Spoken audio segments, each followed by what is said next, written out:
en Madrid. Bueno, probablemente yo si fuera madrileño la habría votado. Manuela Carmena, su candidatura el pasado 26 de mayo venía a ser una defensa sobre todo de sus 3 últimos años de gestión. Sobre todo de sus 3 últimos años de gestión. Bien, en la candidatura de Manuela Carmena insistía en algo que fue bandera del gobierno Manuela Carmena. Cuestiones importantísimas para la izquierda, como no puede ser de otra forma. Feminismo, ecología, Madrid Central, Plan Madrid Central, ecología, movimiento LGTBI, vale, sí. ¿Pero qué pasó el 26 de mayo? ¿Qué pasó el 26 de mayo? Los barrios obreros, el sur, Vallecas, fue a votar, no fue a votar, no fue a votar. Es que a lo mejor la candidatura de este hombre, cristiano y marxista, ¿cómo se llama? Sánchez Mata, a lo mejor Sánchez Mata tenía razón. Es que a lo mejor la candidatura de Sánchez Mata tenía razón. Porque se olvidó del problema de clase que había en Madrid. En plena crisis económica se olvidó de igualar socialmente. Esa tiene que ser la bandera de un gobierno municipal de izquierda. Y por supuesto, dentro de esa bandera está incluido el feminismo, está incluido el movimiento LGTBI, está incluido la ecología y tantas otras cuestiones que la izquierda tiene que reivindicar. Pero si en un momento de emergencia social un gobierno municipal se queda con esas banderas de colectivos particulares y no va a impugnar la mayor, que es la defensa de la igualdad social, en un momento en el que las desigualdades eran rampantes, pues a lo mejor resulta que pierde las elecciones. Mirad, hay una frase de Norberto Bobbio, hay una reflexión de Norberto Bobbio, este politólogo italiano de los años 90 que publicó justo después de la caída del muro de Berlín aquel libro que se hizo tan célebre, Derecha e Izquierda. Pues hay una reflexión de Norberto Bobbio que utilizo en el mío, que utilizo en mi libro. Bueno, Norberto Bobbio venía a decir en esa reflexión suya en los años 90 que al final la izquierda somos los igualitarios, los partidarios de la igualdad que reconocemos que la sociedad es diversa, pero reconociendo la diversidad tenemos que tender hacia la igualdad. Por contra, la derecha son los diversos, son quienes reconociendo que el ser humano tiene una esencia igualitaria, se fijan más en lo diverso. Bueno, pues al final es esto. Al final es esto. Esto es lo que la izquierda no está entendiendo a día de hoy. Es decir, reconociendo la diversidad, que eso evidentemente es imprescindible, si no estaríamos promoviendo una dictadura, reconociendo la pluralidad, la diversidad, tenemos que tender a la igualdad. Y por lo tanto la bandera de la igualdad tiene que arrastrar las demás banderas, tiene que arrastrar las demás reivindicaciones.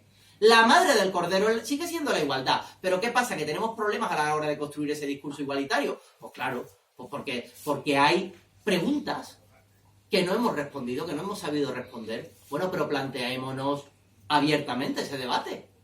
Y dejemos de dejemos de esconder la cabeza bajo el ala de una serie de banderas identitarias que son muy importantes, pero que no van a sustituir a la más importante de todas. Es decir, el colectivo LGTBI está alienado porque se trata de trabajadores explotados en sus puestos de trabajo. Es decir, un empresario de éxito no tiene tanto problema con su orientación sexual. Las mujeres están explotadas porque están explotadas en su puesto de trabajo y porque tienen un niño y resulta que se las echa. O resulta que se les mira mal si se pillan una baja por maternidad a partir de cierta semana. Ese es el problema. Es decir, si es que es un problema laboral. Se trata de un problema laboral. Se trata de las relaciones laborales que generan un encuentro entre la fuerza de trabajo y el capital. Seguimos hablando de lo mismo, aunque a día de hoy, en pleno siglo XXI, no sepamos resolverlo, porque han surgido nuevas preguntas a las que no le sabemos dar respuesta. Pero hay que planteárselas. Si la madre del cordero es la igualdad, entre otras cosas porque no hay nada más diverso que el capitalismo, si la madre del cordero de la izquierda es la igualdad, decía Rousseau. Bueno, Rousseau, al principio del contrato social, habla del mito del buen salvaje, ¿no? Entonces, el mito del buen salvaje el mito del buen salvaje es el mito del paraíso terrenal y el mito del comunismo primitivo. Es decir, el mito del buen salvaje, ya hemos hablado de él, ¿no? Pues Rousseau, ¿cómo lo explica al principio del contrato social, el mito del buen salvaje? Bueno, en la noche de los tiempos, cuando la sociedad no estaba articulada en clave de civilización, los salvajes eran buenos por naturaleza. Bueno, esto no deja de ser un mito.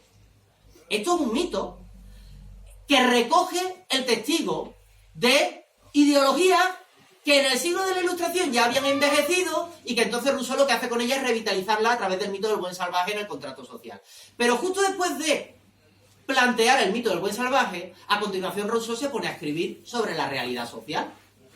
¿Y qué es lo que dice Rousseau? Dice lo contrario. Dice Rousseau, la fuerza de las cosas genera enormes desigualdades.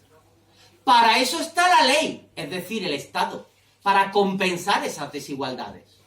La fuerza de las cosas que tantas desigualdades genera tiene a la fuerza del Estado, a la fuerza de la ley, que el Estado, la ley es la que tiene que igualar la sociedad.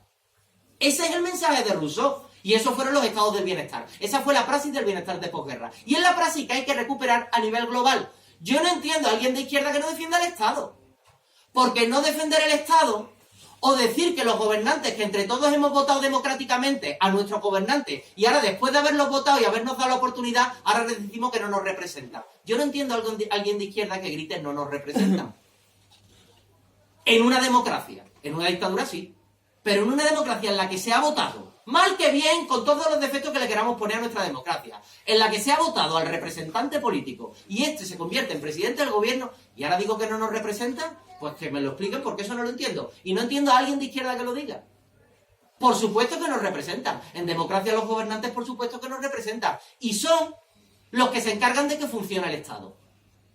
Y depende del compromiso político, de la militancia de la sociedad, que el gobernante sea mejor o peor, pero eso es problema de la sociedad, no del que no nos representan.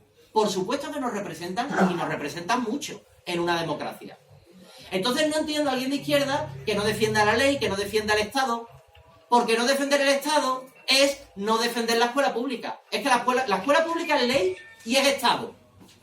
Y entre otras cosas se gestiona, bueno, gracias a los que trabajamos en la escuela pública, pero también gracias al que está gobernando. Al que esté gobernando en este momento. La sanidad pública la tenemos gracias a la ley, al Estado y a los que nos representan. Y gracias a nosotros que la hacemos realidad, por supuesto. Es decir, es que todas las grandes conquistas de la clase trabajadora a lo largo de la historia contemporánea, conquistas como la escuela pública, como la sanidad pública, que se han convertido en patrimonio de la humanidad. La escuela pública, la sanidad pública ya no es de la clase trabajadora, es patrimonio de la humanidad. Todas esas grandes conquistas se defienden a través de la ley y a través del Estado. Aquí en el fondo la cuestión es que la izquierda empieza con Robespierre. La izquierda empieza con Robespierre. No hay que esperar 50 años a que lleguen los socialismos. La izquierda empieza con Robespierre. Y entender esto, desde mi punto de vista, es fundamental. Hay una moda intelectual en Europa, en la Europa de posguerra, la moda estructuralista, que incidió mucho en la idea de que nuestros estados democráticos no dejan de ser estados burgueses que reprimen a las clases subalternas, a las clases dominadas, a aquellos a los que peor les va. Bueno, es una idea errónea. Es una idea errónea porque al final nuestro Estado democrático no se puede ser tan esquemático, y eso desde mi punto de vista es un esquematicismo claro.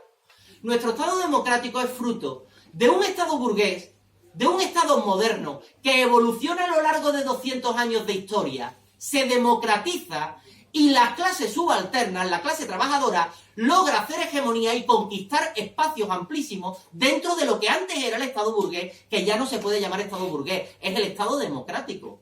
Nuestro Estado actual es un Estado democrático, un Estado moderno evolucionado.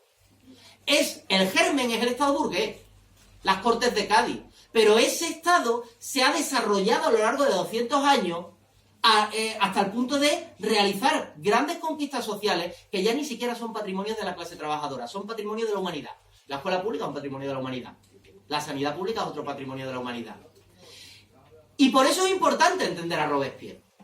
Robespierre, durante el año en el que estuvo gobernando Francia, claro, para el marxismo clásico Robespierre es un revolucionario burgués. Pero Robespierre, durante el año en el que el Comité de Salud Pública dominaba Francia, al tiempo que construía el Estado burgués, construyó el Estado democrático, construyó las bases, era una dictadura, ¿vale? Pero construyó las bases del Estado democrático. Es que Robespierre, durante ese año que está en el poder con los jacobinos, establece mecanismos de redistribución de la riqueza. Eso es el germen de lo que mucho tiempo después llamaríamos Estado del Bienestar, que sería otra cosa. Pero el germen estaba ahí. Durante el tiempo en el que se está construyendo el Estado burgués, ya hay experiencias políticas como la de Robespierre, en las que surge lo que después llamaremos izquierda. Un Estado democrático evolucionado. Este Estado democrático evolucionado, en todo caso, hay que defenderlo en términos globales. Muchas gracias.